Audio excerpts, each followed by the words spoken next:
about social media, another sort of David and Goliath situation like Anne talked about before. Yeah, so as Craig said, my name is Michelle Wong. I've been doing social media, or actually I've been doing communication about science, the beauty behind science, since 2011, and I've been on social media since 2014. I believe this is the right one. Yes, got it. Yeah, so really quickly about me. I've been around forever. The name Lab Muffin, I needed to find a name. I just picked one, and then now it's too late to change it. I thought I would find a better one, never happened. So I started on my website, writing articles, then I started on Instagram, just to promote that, and then that became its own thing. Then I ended up on YouTube and TikTok, which is, we'll get to how terrible that is. And earlier this year, I wrote a book, The Science of Beauty. So how did I get, I guess, first off, what is my content? I talk mostly about myths. We'll talk about why that is a bit later, but it is 2/3 of my content now, and this is a massive problem. About 1/3 is sunscreen. My sort of content, I do videos, I do vertical videos, I also do longer form videos, and I also do articles. So today what I'm going to talk about is first off, how I got into sunscreen myth busting online. Then we're going to take a scenic tour of some sunscreen myths. I'm going to talk about how I debunk a myth, and I'm going to talk about some wider impacts that we can have on the online ecosystem of misinformation. So how I got started. So back in 2010, I was doing my PhD and I was looking at browsing around on the internet while my experiments were running. And I was getting interested in science communication at the time. So in one browser, I'd have all of this up. I was looking up what other science communicators were doing, and they were largely talking about measles. So this was around the time when Andrew Wakefield, that stuff was coming out. Then literally in the next browser window, I would be looking up products to buy for myself. And I got really struck by the sorts of parallels I saw between these, as unlikely as it might seem. So a lot of the anti-vax misinformation looked like this, and the beauty misinformation looked like this. And you would see there were so many parallels, like even the ingredients, aluminium. Formaldehyde was another one you'd see in both. It was the same logic, and it was promoted by the same sorts of groups. And I started seeing a massive missing amount of information, just a massive information void. There were tons of science communicators talking about vaccines, but then for beauty, there was just not much. And people were asking questions. People wanted to know this stuff, and no one was giving it to them. The other big opportunity I saw that no one was taking up was this anti-science pipeline. So if you have your standard person, female, age 12, she's starting to look into products to buy for herself, and she's seeing this sort of misinformation. If you can't pronounce the ingredients, don't put them on your skin. Then 20 years later, when she's asked to put these ingredients into her baby's bloodstream, or not quite bloodstream, but that's what people think, into her arm, she's not going to want to do that because she's had 20 years of this priming. And this isn't just from random people online. It is from really large beauty brands like Sephora. They have a whole program, and even supposedly reliable websites like The Conversation. So this article talks about the dangers of parabens, but also chemical sunscreens. The other really, really big missing opportunity I saw was the type of messaging that people were getting. So back then, the standard response to this sort of anti-vax misinformation was something like this: everything is chemicals. Hilarious if you already like vaccines, but if someone is convinced by this sort of information, that's not going to convince them. That will really feel dismissive. It feels like you don't care about their health. So back then, my favorite blog, still kind of is, I think, was Science-Based Medicine. And they kind of went the opposite way. They would put out these 3,000-word articles, really intense articles, talking all about the problems and really trying to address all of people's concerns. So that worked really well for vaccines because they had an ecosystem of science communicators who could read this and then distribute the messages. They would have the incentive to read all of this, digest it, and disseminate it. But for beauty, that's what it looked like in 2011. We had about 3 people talking about the science behind beauty products. No one was going to read a 3,000-word article when This is the sort of messaging the other side had. It was really shiny, digestible, easy. So my aim was originally to smuggle the nuance, the empathy and accuracy of science-based medicine into this sort of shiny, digestible package. So back when I started, this was my content mix. I hoped that people would come for the reviews. I was like mostly coming across as a beauty influencer, and then they would get tricked into learning science. But now it is kind of like this. We have 2/3 of our myth busting and not that much of our normal beauty influencer sort of content. And the biggest change is social media. Social media is a massive force. About 20% of Australians have social media as their main news source, and this goes up to almost half of young people. And out of that, about 1/3 of them get their news from celebrities or influencers. Gen Z also tend to use social media as a search engine, so instead of Google. And this is a massive problem because anyone can film a video and then post it online. Even kids can do it. So the sort of information they're getting is not exactly very necessarily evidence-based. The other big change is the big increase in sunscreen, and the reason is because sunscreen is sort of this perfect storm. It's easily misunderstood. It is a complex product. We're trying to block solar radiation with a really thin film that's on a moving surface. It is difficult. There's also been a massive skincare boom throughout the pandemic, and sunscreen is promoted as the product that everyone has to use. And sunscreen also hooks into a whole bunch of biases and conspiracies, things like chemophobia and also big pharma, because a lot of big pharma companies do make sunscreen. So I'm going to take you now on a scenic tour of sunscreen myths on social media. This might be a little bit disturbing if you haven't been on social media, so get your vomit bags prepared. Okay, so this is the biggest category and the most dangerous, in my opinion. The idea that sunscreen causes cancer and a million other health problems. And unfortunately, this information is not limited to lifestyle influencers and shirtless men. It is also being given to us by scientists, doctors, even board-certified dermatologists. These are exactly the sort of people that you would hope that people who believe in science would listen to and trust. So I've kind of roughly placed the myths into general categories, and I've ranked them in order of subjectively how hard they've been for me to debunk, and then from left to right, what sorts of ingredients tend to get targeted. So starting down the bottom, the ones near the bottom, the easier ones to debunk, are what you expect. Sunscreens are natural, they're full of scary ingredients. Sometimes they get a little bit more inventive, so if you show your, how shall we say this, nether regions to the sun, you recharge your energy. So these aren't too hard to debunk. I can do a pretty convincing one in about 15 seconds, but I have had a lot of practice. And this is going to come up repeatedly. Brandolini's law, the amount of energy needed to refute BS is an order of magnitude bigger than that needed to produce it. And the reason is, complex science is harder to explain than something that appeals to people's biases, something that people already think that they know, things that are natural are safer. And also, they can just pull things out of their energy recharging holes. A little bit harder for us scientists who are confined by truth. So as we start moving up though, this is where it starts getting more difficult, and the biggest reason is because, So yeah, as we start moving up, we start getting into the more difficult regions.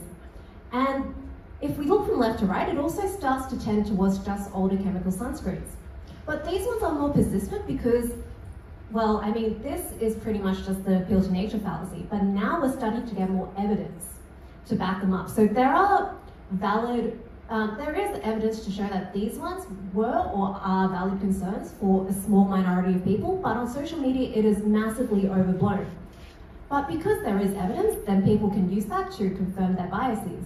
Chemicals are scary. And so that's why we start to see this trend. And the reason this is a problem is because even though we can still use mineral sunscreens, technically, mineral sunscreens are safer because they technically don't get absorbed, so by default they are safer, but chemical sunscreens are also incredibly safe. The problem with mineral sunscreens is that if you try to put them on, a lot of the time they look like this, so they're much more prone to under-application. People don't apply enough, they still get lots of DNA damage, and they give up on them because they're terrible. You'll see lots of reviews of mineral sunscreen saying things like, a little goes a long way. It doesn't if it comes to sunscreen. And this is important not just from a public health perspective. It's also important for if you're a sunscreen brand, because you're going to have customer complaints about getting burnt even though they applied enough to look a little bit white, and less sales. So if you are a sunscreen brand who just wants to make good products and follow the evidence, this should be a concern as well. There are also a whole bunch of other benefits that are not supported by the evidence of mineral sunscreens that you'll see around. There's a lot of, the idea that mineral sunscreens are safer for the environment, a lot of chemical sunscreens are actually safer. Chemical sunscreens do not need to react with skin to work, that is a myth. And the idea that minerals scatter and that's more protective than absorbing UV, that is also not quite correct. It's really down to the SPF. So the bottom line is the best sunscreen is the one that you'll apply adequately and regularly. And for most people, that is not going to be a mineral sunscreen. So we also have a whole bunch of apps that you'll see. And these apps are a problem because you scan them and then they'll spit out a rating. And they'll tell you your sunscreen is 0 out of 100, terrible for you, and it'll tell you exactly which ingredients are terrible. And this is not based on good science. This is an extension of clean beauty. It's really promoted by apps like the EWG and Yuka. And essentially, they just say that if an ingredient is bad, you need to avoid it. If it's good, it's fine. And this doesn't work because, first off, chemical sunscreens, they base their ratings just off how many bad-looking studies there are for a particular ingredient, and chemical sunscreens have a lot because they're massively studied. But then also, the dose makes the poison, as well as things like formula and usage. Everything can be dangerous or safe depending on how much you have. And the whole reason that scientists make these sunscreens is because they use low enough amounts that it is safe according to the evidence. But these apps do not have the information to make this sort of assessment, they just blindly guess. So the first time I tried to debunk this, it took me 19 minutes and I had a toxicologist help me. But now, 3 years and 200 times later, I can do a pretty convincing debunk in about 60 seconds. Again, Brandolini's law, it can't be beaten. So now, the problem is, sometimes these apps do cite studies, and that moves it into this higher category where it gets a little bit harder to debunk because you have to actually look at the study. And this is where we get more buy-in from experts, which is probably the biggest problem when it comes to these myths. I mean, lots of people do believe experts, as they should, and for a lot of people, just according to a doctor is enough for them. So this is where it gets really sticky. So here is an example of one of these endocrine disruption myths from a board-certified dermatologist. This video will be controversial. As a dermatologist, I don't wear chemical-based sunscreens, only mineral-based. I recommend the same for my patients, especially my pregnant patients. So he goes on to say this is because they contain hormone disruptors. This video is an interesting case study because it got 1.2 million views. His average at the time was 50,000. So this is getting 24 times higher views than normal for him. And the reason is, it hooks into a whole bunch of elements for a good viral post. So first, let's look at the message. When you're on social media, most people are sitting on the toilet maybe, or after work. They're tired, you need to hook their attention with something eye-catching. If you have a medical professional saying that a common product is dangerous, that is worth watching. They have to choose to watch that over cat videos, over food porn, over like the latest thing Donald Trump said. It's hard to get that attention.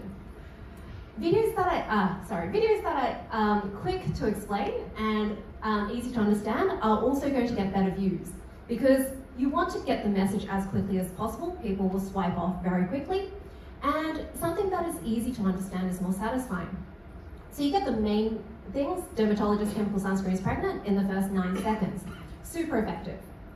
Also, if it appeals to biases. This is really good. Like, people will just watch things that appeal to their biases because it feels nice to be right.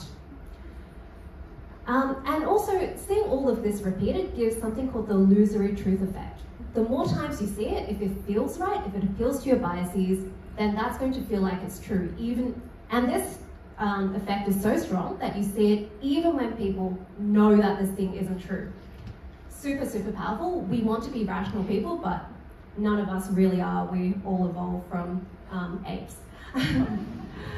Yeah, so confirmation bias, appeal, the illusory truth effect's super powerful. Then we also have the messenger. We have a board-certified dermatologist saying this. He's trustworthy, he's an expert. People are going to believe what he says, plus he cites a peer-reviewed article. It is also good if you're relatable. If people believe you, if you're more similar to them, then they will believe you. But I mean, he doesn't need it, he's an expert. Just having experts is sort of like, I'm a millennial, so I played a lot of Mario Kart, and if you know this mushroom, this is basically what experts are to misinformation. It's a massive superpower. It just boosts it so much stronger. And this is because authority bias is just so strong.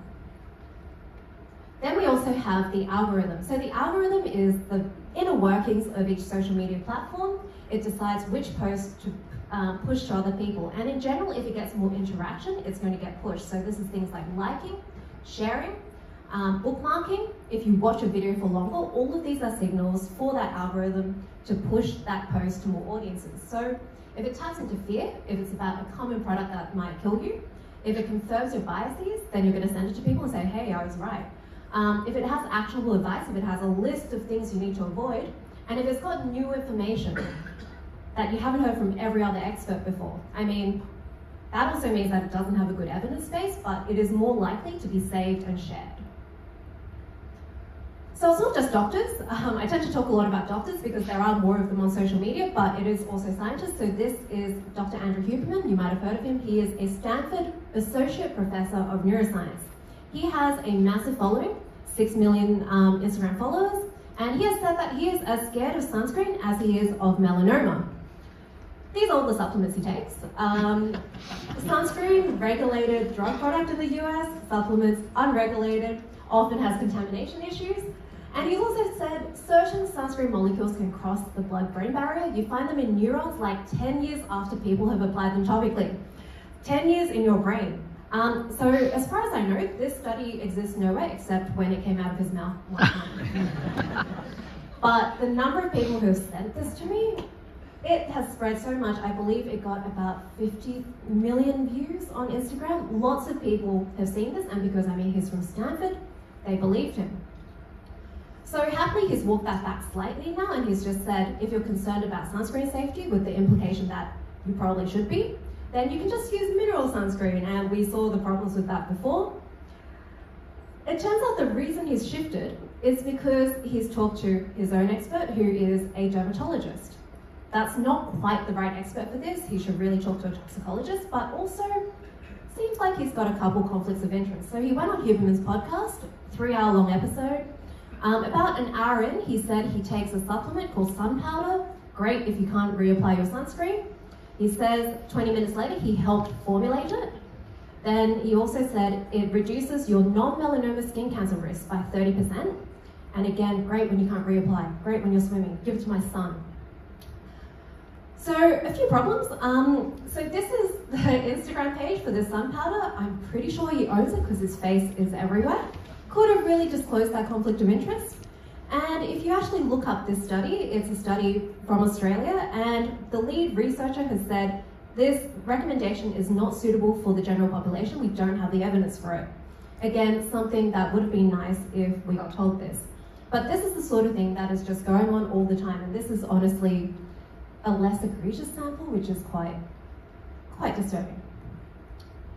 But the problem is when you have two experts from different fields backing each other up and it's getting tons and tons of views, this is going to look like it's the scientific consensus, even though it isn't.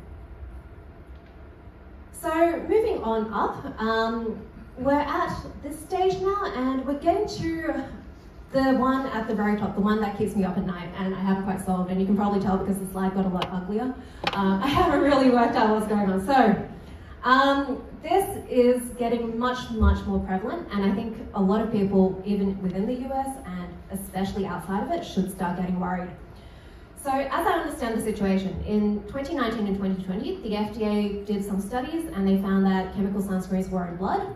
And then in 2021, the FDA proposed that all of their chemical sunscreens, which include lots of ingredients used in other countries, will no longer be generally recognized as safe and effective unless they got additional safety data. And a lot of this was animal studies. The problem is, sunscreens are cosmetics in most other countries, in particular the EU. that means that they are subject to animal testing bans, and so no one wants to do these studies because if they do it, they can only sell to the US, they can't sell anywhere else. And the FDA hasn't accepted the alternative tests that these other countries are using. So other countries have actually been assessing the safety of chemical sunscreens since, I believe, 1997 is when the first absorption study came out.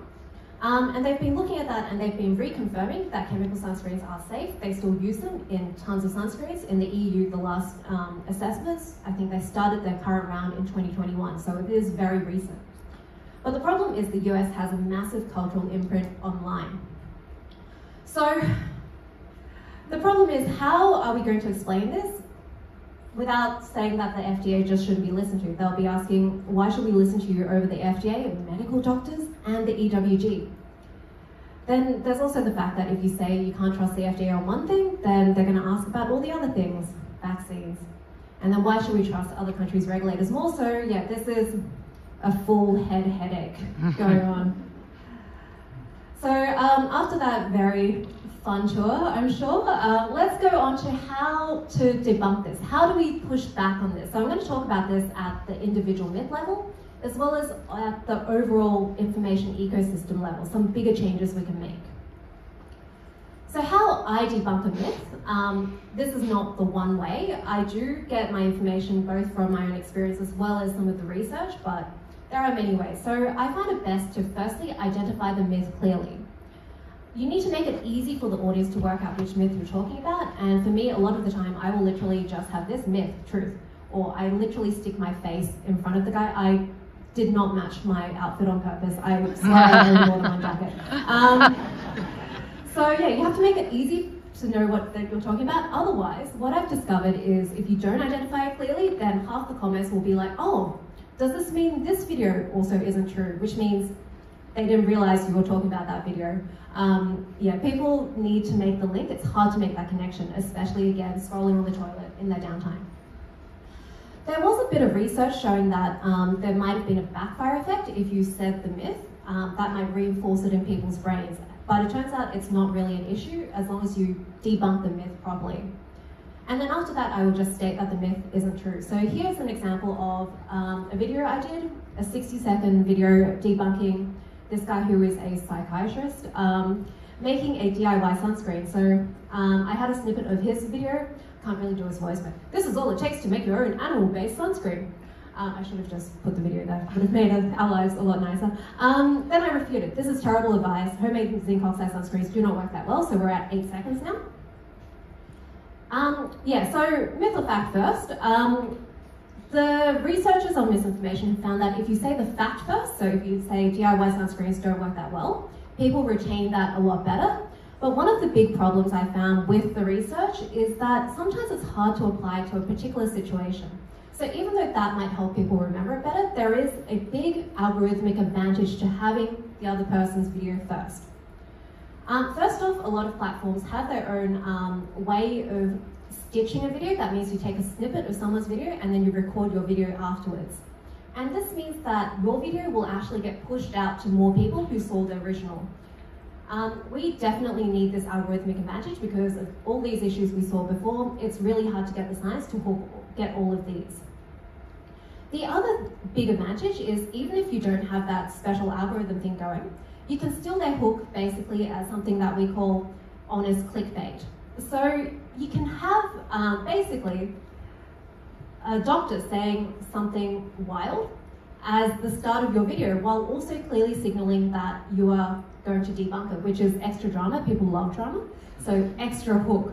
So this is actually used by lots of the biggest debunkers online. A lot of the biggest debunkers are in the more health and food space. Yeah, so they just stick their faces in front of it. Really, really effective. Now, the second step is to explain why the myth isn't true. And this is really important because if you just say it's not true, people aren't convinced and you can potentially get that backfire effect. So the aim here is to make, to help people understand it. If they understand it, it's more convincing, it's more memorable. And you need to replace the myth logic with better logic. You need to make it not only be more logical, because it is, because it's science, but it also needs to feel more logical, which is hard because remember all this confirmation bias, illusory truth effect, you need to make them feel like it's more true as well. You also need to address the underlying concerns. You can't just get away with the technicality. Everything's chemicals. You can't just do that because that's kind of off-putting to a lot of people who aren't already your audience.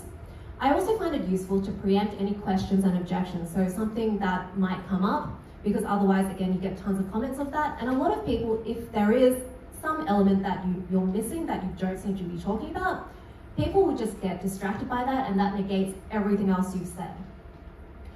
It's really important to balance clarity/brevity with accuracy, and this is tricky. Too much detail distracts from the main point. So this is a lesson I learned from my first real job. I was the chemistry coordinator for a big tutoring college. So I was writing all of the textbooks and quizzes for everyone, and at the very start I used to change little things in the textbook and I used to overcomplicate it. And then what I saw happen was 500 students got that question in the quiz wrong and 20 teachers got really mad at me. And so very quickly I learned how to make sure I got that balance so that that wouldn't happen to me again. But yeah, it is tricky. So I find that the best principle is this teaching principle. You want to share as little of the science as possible, but as much as necessary. And so that keeps the focus on the main point. I also find it useful to hint at greater complexity. One thing I've noticed is sometimes maybe I explain a little bit too well, and then people think they understand too much, and then they start going off and creating brand new myths because they're overconfident. So hinting at greater complexity has been a really good way to try to rein that in a little bit. So here is an example of the rest of the reel. Again, there are many, many good ways of debunking. I've seen like 3 different videos to the same myth in the beginning, and they're all great. So this is just my strategy. I tend to go with an argument, I support it with reasons, then I hit them with a second argument and a third argument. And this is from like the 1 year of law that I did, which turned out to be really helpful. This sort of structure just gives people this impression of this unstoppable logic train, because people probably aren't going to disagree with all of your arguments, and so it just seems like you've just got more and more in the tank. So that's super convincing. Also visuals are great, so having things like this, so this is just showing that 15% zinc. Just having the same percentage doesn't necessarily give you the same protection. If you have actual evidence like microscope images or studies, that's really good to show as well. Also real life observations, if you can link it to something like zinc sunscreens usually look really white because they have larger particles and that scatters more visible light, then people will make that connection more easily. And again, it's something they'll remember every time they see white sunscreen on their skin.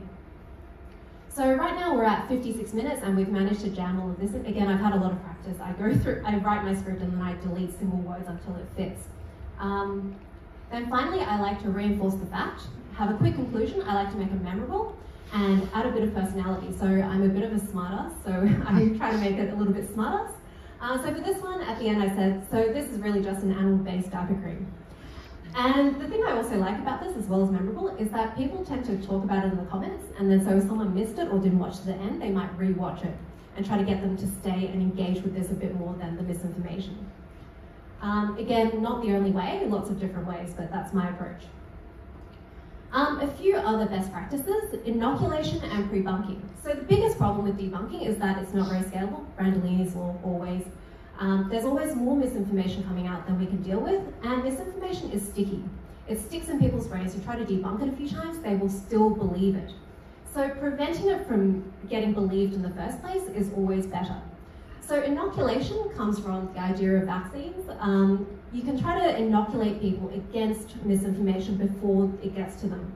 So you can talk about general things like critical thinking, digital literacy, cognitive biases, logical fallacies, and manipulation strategies. Get them to watch out for those. You can also try pre-bunking, which is debunking a myth before it starts spreading. So if it's a foreseeable myth, this tends to work really well with public health campaigns. It is less immediately effective if you are an individual science communicator like me, because less people care, so less people watch it, less people share it. But sometimes it's good because then if that information spreads, then people who are in the know will share your post. Plus you're more prepared to make more content later. So here is an example of accidental pre-bunking I did once. So this myth, chemical sunscreens work by absorbing UV like a sponge and converting it to heat. Physical sunscreens reflect UV like a mirror. This is a pretty technical myth, kind of like quite, I guess, far away from actual application. But the reason I started targeting this back in 2017 is because I realized it was like the grandfather myth of a whole bunch of other myths. So all of these guys, which do actually affect how you choose and apply your sunscreen. So things like you have to wait for chemical sunscreens to absorb and work. So I started debunking this, and I realized that as well as debunking all of these, it's actually had a longer range impact. So the reason is it can actually act as a red flag for skepticism. So we've been quite successful in debunking this, I think. The American Academy of Dermatology used to actually show this. So yeah, so that's been changed since then, and that's in part due to a paper that I published with a bunch of dermatologists. So that's getting there, but this can act as a red flag for skepticism about other information that someone might be putting out. So with the Huberman episodes, a lot of people started seeing that maybe he wasn't to be trusted on this topic. Here's another example of where we had some accidental pre-bunking. So in 2021, Valisure, which is a private lab, they detected benzene in some sunscreens. And they put out this very scary press release saying there is not a safe level of benzene that can exist in sunscreen products. You might be exposed to excessively high nanogram amounts of benzene. So if you know much about benzene, you'll know that this is kind of ridiculous because we inhale so much every day, 14,000 nanograms. You get about 100,000 nanograms from filling up your car. If you spray one shot glass of the most contaminated sunscreen straight into your lungs, you get around that. So it's really, I mean, benzene contamination in sunscreen isn't great, but it's not quite as bad as they're making it out to be. So anyway, their expert is a dermatologist, not a toxicologist again. And he also happened to be on the board of Dermatology Times. So this got spread out to lots and lots of dermatologists. They all very quickly made posts about it because no one really knew that Valisure was dodgy back then. It turns out Valisure has a lot of ties to class action lawyers, including the CEO's brother-in-law. And yeah, so this spread, and this is super, super sticky. I debunk this probably once a month. It's still out there. But earlier this year, oh yeah, so I tried to do it timely, but Brandolini's law, we couldn't quite do it. TGA again, also tried to debunk it, again, not quite timely enough. So earlier this year, Valisure tried again. So they put out a press release saying that they found benzene and benzoyl peroxide products. But this time, because over the last 3 years, I've been so persistent in debunking it, a lot of dermatologists already saw this, and so they were already ready to doubt this. They filmed their own videos, and all of us together, different fields, lots of experts, this gave a really united front, and this stopped this from spreading really quickly. And so it's actually dermatologists who aren't on social media who ended up believing this. There was a bit of a mix-up with the timing of my talk. I had to rush the end, so this is like the director's cut. Now onto some changes that go beyond individual science communicators, because there is way too much misinformation out there than we can tackle, and we should all be interested in this. Public health benefits from our work, as well as sunscreen brands and manufacturers who just want to follow the evidence and make good products. Attrition is a massive problem. Over the years, I have seen so many talented science communicators who have built up really large communities just suddenly quit. And a lot of this is just because science communicators mostly have other full-time jobs. Not many of us are making a full-time income out of this. And some topics just really make you a target of abuse. The latest example is Food Science Babe.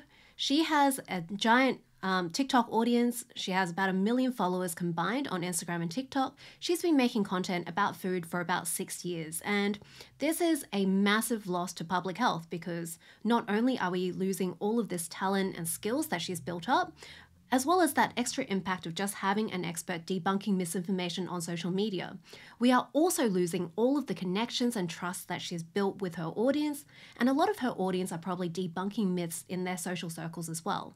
And this stuff has a massive impact. I mean, I am mostly in beauty, and I get lots of messages saying that people have been inspired to study science because of me. I've helped people with their health anxiety.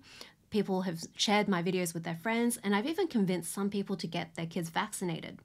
And I think there are lots of ways that science communicators can be supported much better. I think there is a huge opportunity for organizations, especially government and public health organizations, to engage science communicators in campaigns as consultants or spokespeople on official channels or through sponsored posts on the science communicators platforms. There is evidence that health authorities often can't challenge misinformation as effectively because that ends up politicizing the public health response. So I did a survey of some people from online skincare communities last week, and we found that people who wear sunscreen regularly because they found out about the sunburn and skin cancer risks, they found that from an unofficial social media account rather than from government sources or from official health places like their own doctor. And the people I was surveying, most of these were Australians. We have pretty good sun protection education, but sometimes it takes more to get that message through.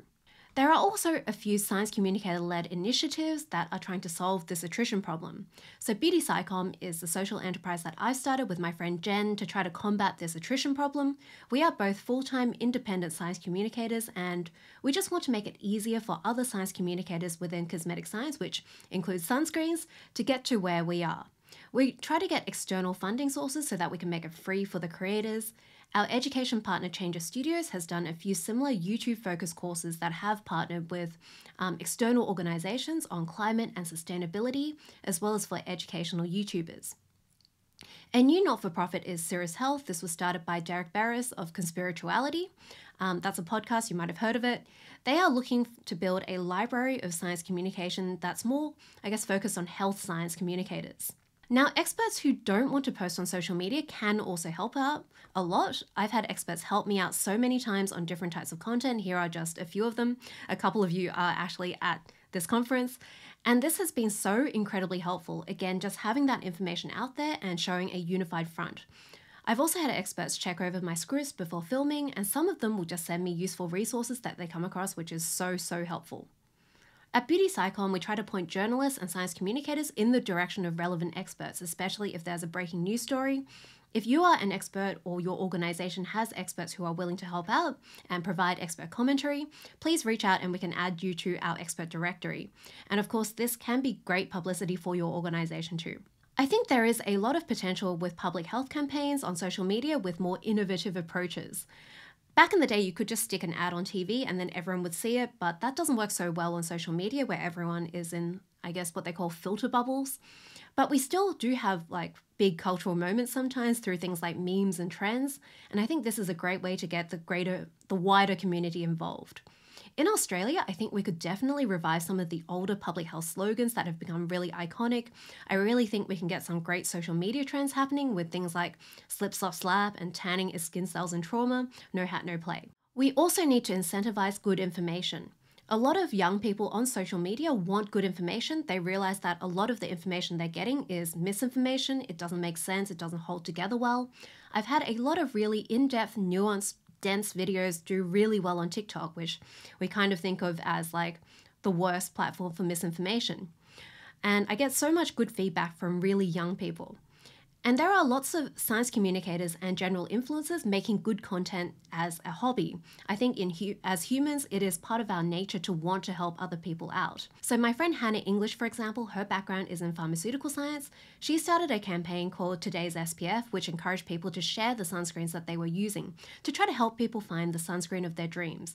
In general, Australians and young people just don't wear enough sunscreen. And this is great for, first off, helping fill knowledge gaps. I did a survey which reinforced that this is what the research shows. People do not change their behavior if they think that change is going to be painful. Like if they think that sunscreens are heavy and greasy, they won't wear it even though they know the skin cancer risk.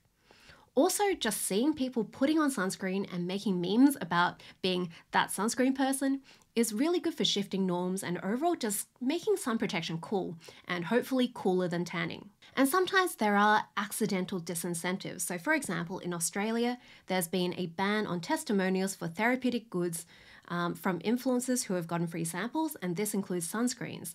And unfortunately, I'm pretty sure this is doing more harm than good. Australian brands aren't giving out free samples of sunscreens to influencers, and when they do, influencers can't really talk about their personal experience. There's a lot of scary legal stuff going on. So from my survey of some influencers, in general, it just seems like all of us have just not talked about sunscreen anywhere near as much. So with my personal sunscreen content, that isn't on misinformation, that has dropped to about 1/5 of what it was before this came in.